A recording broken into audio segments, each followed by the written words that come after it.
You're listening to a download from the outdoorstation.co.uk. Number 501.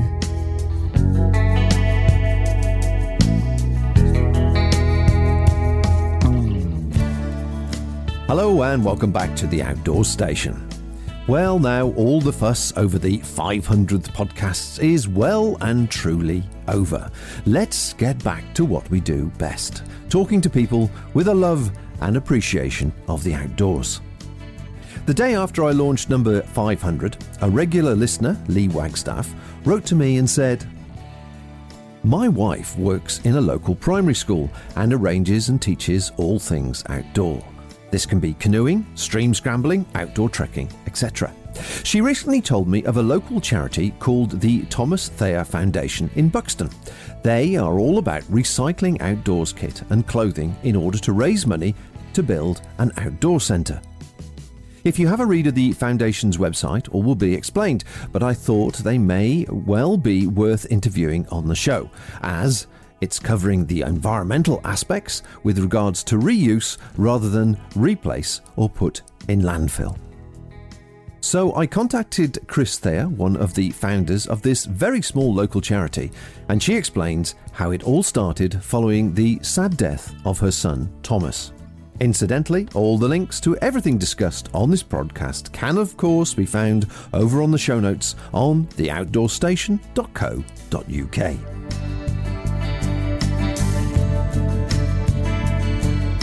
We set the foundation up in 2013 after the death of our son Thomas. It became a registered charity in 2015. Thomas was 18 when he died. He would be 24 now.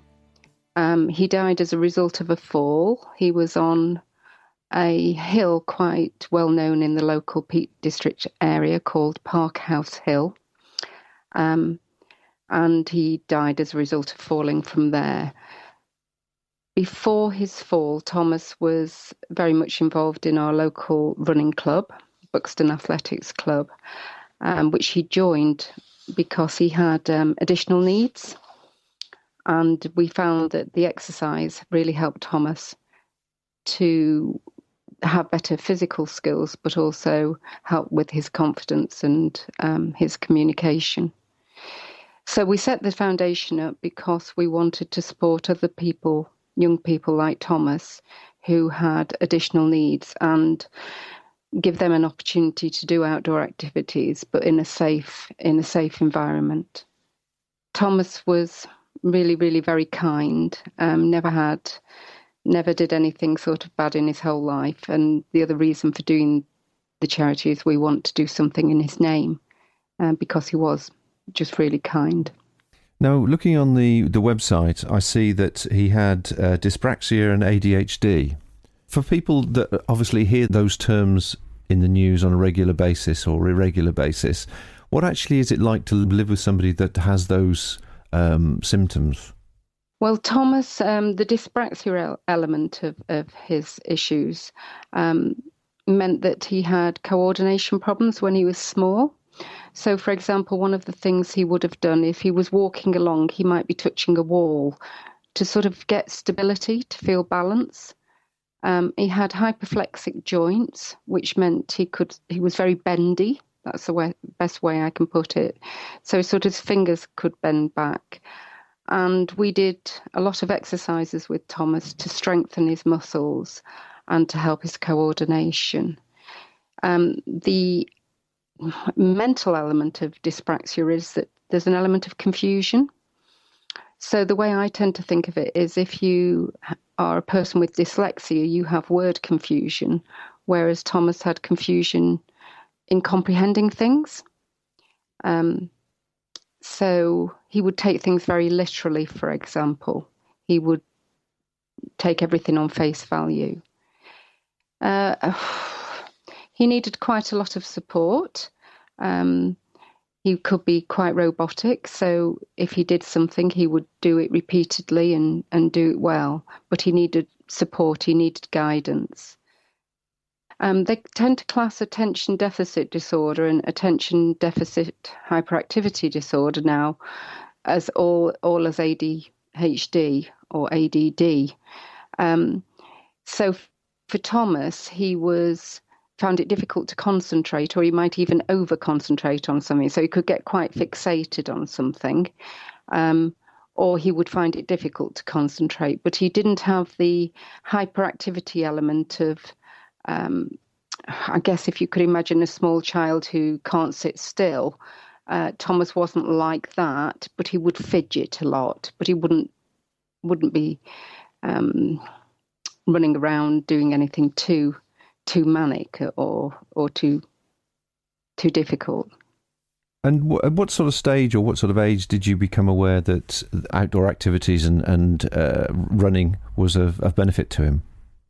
When Thomas was about 12 or 13, when we were out walking, he would run a little bit. And when he was 14, I contacted the local running club. That's when he got involved with the juniors at our local athletics club. But from a point of view of outdoor activity, or at least just being outside, we've always done that. But the running really started when he was about 14, 15. And was he a successful runner? He wasn't a winner. He had great potential. He was usually sort of in the top 25%, but he hadn't won anything when he was before he died. The main benefits for Thomas of running were that he had a social element to being part of our local running club, and the physical well-being. He ran with the club every Monday and Thursday, but he ran every day from home. He would have a run every day after college. So it was his mental benefit as well as the physical benefit it gave him. He didn't have a lot of friends of his own age. He didn't go out and do the sort of things 17-year-olds might do, because it just wasn't in his nature to be that way. So the people he knew were the people at the running club, and they were almost like another family to him. So it was the physical and the mental benefit he got from running. So that was Thomas's background, and obviously the sad passing at 18, and you started the charity. But the looking at the website, I see you've got a long-term aim. Would you like to tell me a bit about that?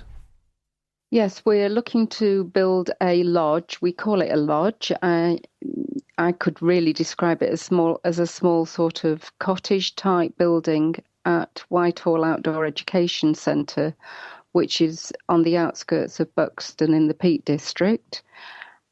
It's a fantastic centre, but it's quite an old building. So we are looking to build this lodge so that people like Thomas can go and do outdoor activities, but be accommodated in an environment that is suitable for them. Additionally, we want to use the lodge for respite breaks for families. So that is our big goal. And we're working towards that all the time. But in the meantime, we are paying, for example, in the next 12 months, we're paying for 280 children who have either additional needs or difficult life circumstances. We are paying for those children to go and do outdoor activities at Whitehall Centre. So the big goal is the building, but we're not waiting just for that. We're trying to support those young people now. When you sign up for the Outdoor Station newsletter, you have the option to give us feedback on our shows.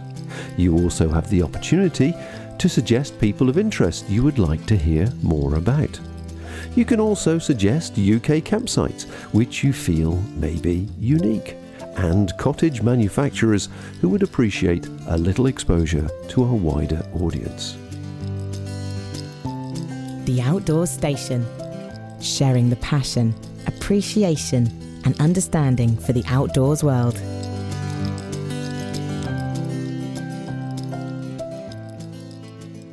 I know that obviously there's a lot of fundraising you must be doing to be doing this short-term and long-term aim, and this interview has come as a result of one of my listeners, Lee Wegstaff, who suggested that we get in touch with you because as an additional part of your fundraising activity, and also which links nicely back into sort of the outdoors world and certainly outdoors people in the Buxton area, is that you started a shop where you're recycling outdoor gear. Would that be a good description?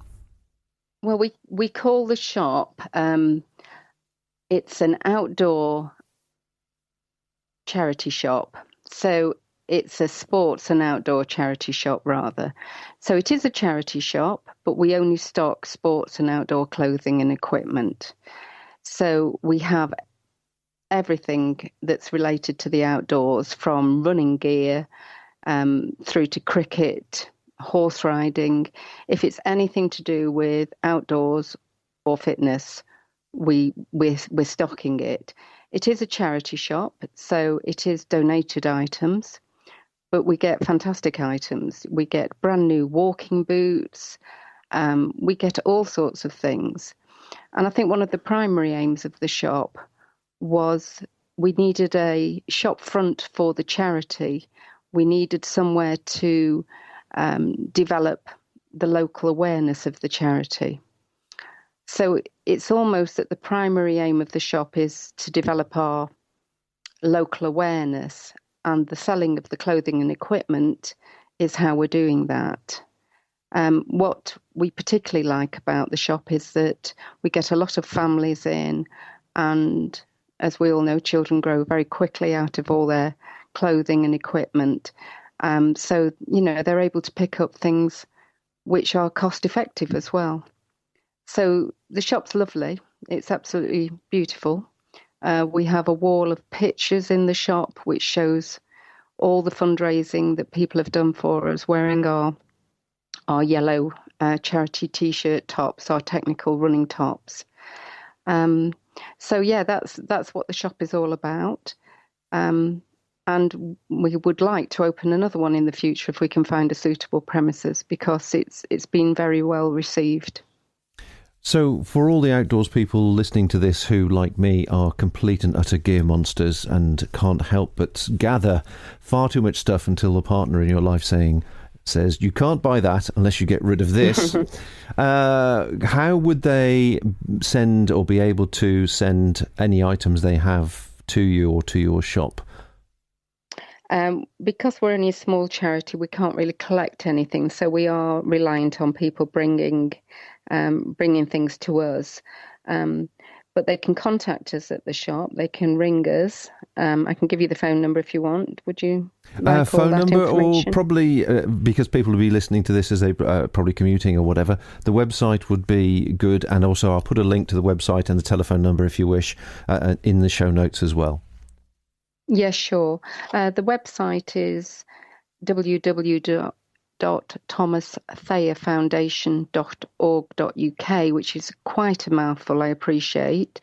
And the telephone number is 01298 70071. And yes, if people just come, if they are interested in coming along, and if they have donations, we have parking outside the shop. And it would be wonderful to receive more good stock, really. So anybody who's listening to this that may be considering going up to the Peak District and the Buxton area, obviously, and any time up towards Christmas, say, I'm sure it'll be a popular time, but any time going for a walk up there, do have a thought about popping into the shop. You might find a bargain yourself by the sound of it, but at the same time, it's a good way to get rid of that stuff before you get the next stuff, which we'll all fall victim to. And so from the way you're talking and from what I've seen online, it's actually proven to be a great success as being a sort of a themed shop as opposed to a general all-round clothing shop, I guess.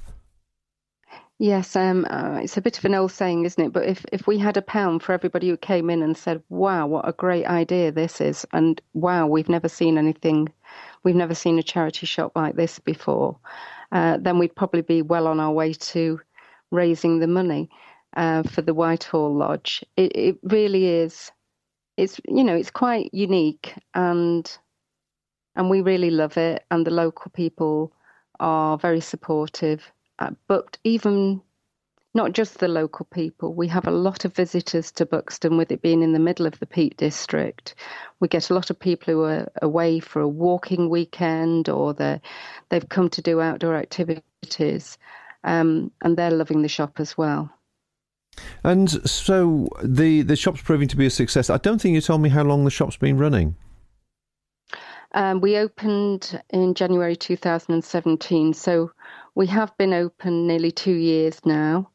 We are a very small charity, so we're growing slowly, and the awareness of the shop is now growing. And I suppose this is an example of that one of your listeners has contacted you yourself. It is growing, the awareness, but of course, I say of course, at the moment, we're a very small team, and unless somebody actually knows about the shop, we're limited at the moment in our marketing. That's understandable, because it obviously takes a lot of time, money, and effort to keep putting the message out there, and it's not a cheap hobby to do. So again, people, if you're listening to this and you're anywhere in the Buxton, Derbyshire area, then please pass the message on. Talk to your friends next time you go up a hill and mention this, because obviously it's in everybody's interest, and the long-term aim is obviously the Whitehall Education Centre is the main goal. And how are you going on your actual global fundraising? Is it moving forward in a steady amount for you? Yes, we've raised over 150,000 so far, and we really are a small team. Initially, it was just myself and volunteers. Now we have an excellent fundraising manager called Sharon Stanley. We've done a lot of events, and one of the things that happens when people come in the shop, unfortunately for them, they tend to get a bit of a grilling, because we will say, what are you interested in? And are you a visitor? And why are you here? And quite often they will say, well, I'm a runner, or I'm a cyclist. And then we try and encourage them to maybe think, if they're doing anything, if they would do it for the charity. So if they are taking part in an event, if they would consider fundraising for us. And that's been amazing. We've just had some people do the London Prudential bike ride. We have people that have run the London Marathon for us. We had a gentleman who just called in the shop about 4 months ago, and he was doing the Gritstone Trail, so he did that for the charity. So that's just lovely, that our customers not only bring us new donations and buy things, but also that they help us with our fundraising. So that's been great. Yeah, I mean, if there's one thing about fundraising, if you're doing something as a small team and your circle of friends or contacts is the same circle, it's very hard to keep going back to the same people for donations. So it's good that you're reaching out to different communities. Yeah, absolutely. And we're well aware of that. You just can't keep asking the same people, as we all know, even when we do things ourselves, when my husband takes part in swims, we don't want to keep asking people, because you're just asking the same group of people. And it is about spreading that net further and further to help us achieve our goals. We are also offering counselling services from next year for young people and their parents and carers. So we're actively increasing what we're doing. And it's with the help of the fundraising that we're able to do this. Have you got any stories of people that you've introduced to, shall we say, the outdoors and activities, and that they've seen any benefits? We've got a lot of school children now that have benefited through going up to Whitehall, and we've got some great feedback from how that has helped them. I would say a lot of the people that come in the shop are outdoor fitness enthusiasts anyway. So from that point of view, the school children are benefiting. But from a point of view of our customers, they're already doing it. And we have one gentleman who did 50 fell races in his 50th year for us. He called it 50 Shades of Fell. And that was a wonderful activity. You know, he was doing 2 fell races some weeks. So there just feels like a great camaraderie, you know, amongst people who enjoy the outdoors, and we're getting that support from them, and we're giving it back. We're trying to give it back as much as we can, while still raising money for the main build for the lodge. So before we wind up with this then, is there anything that's happening between now and Christmas that anybody in the Buxton area should be aware of and could perhaps come along and join in? Yes, we've got a Lake of Lights event, which is on Saturday the 7th of December at the Pavilion Gardens in Buxton. This is an event that we've decided to do, which it's outside, but it's not a fitness event. We want to give people the opportunity to remember somebody that they may have lost. And I think personally, because as a family, we have found Christmas very, very difficult since Thomas died. And we recognise that people have lost children and other members of their family. It's not just obviously because we've lost our son. It's the whole feeling that if you've lost somebody, Christmas can be a difficult time. So this event is taking place in the Pavilion Gardens, 5:15 until 7:15 p.m. From a fundraising point of view, we're asking people if they want to come along to dedicate a light to somebody, and to do that via our Facebook page or via our website. And we have a Just Giving campaign called Lake of Lights, and it's a minimum donation of £5 for a light to remember somebody. And we're going to have, we're floating the lights out onto the boating lake, and there will be some laser activity just to finish the event off. Well, that's a lovely way to do both things, really. Have a moment for your thoughts and think of the people that you may have lost, as well as obviously a small donation going towards a very worthwhile cause, which is being fed back into the community. I think it's a lovely thing to do. Okay, so one more thing I could say, which is, as a small charity, we always need help. So we need volunteers and we need expertise. And if anybody feels that they have anything that would be relevant to us, we'd be more than happy to hear from them, and it would be appreciated. My thanks to Chris for taking the time to chat, and it's great to hear there is such positive local support for this charity, who reinvests the time, support and money to those like Thomas and their families to get access to outdoor activities and respite accommodation. And this includes children living with difficult life circumstances, such as young carers and those who have lost a parent or sibling. So come on, guys and gals, don't go to major shopping complexes this weekend. What could be nicer than a shopping trip up to this little shop located in the centre of Buxton? You can A, keep your partner happy by setting some of your old gear free to a good home, and B, possibly picking up something you always wanted at a little bit of a bargain. If you're like Lee Wagstaff and know people you think I should be talking to, please join the newsletter and let me know. Or simply send me an email just like he did. Details and, of course, all the links to everything we've discussed on this podcast can be found over on theoutdoorstation.co.uk. So, until next time, folks, take care out there, it's getting very chilly, and remember to wrap up warm. Bye for now. Thank you for listening to this podcast. To hear or see more from our extensive free library, please visit theoutdoorstation.co.uk.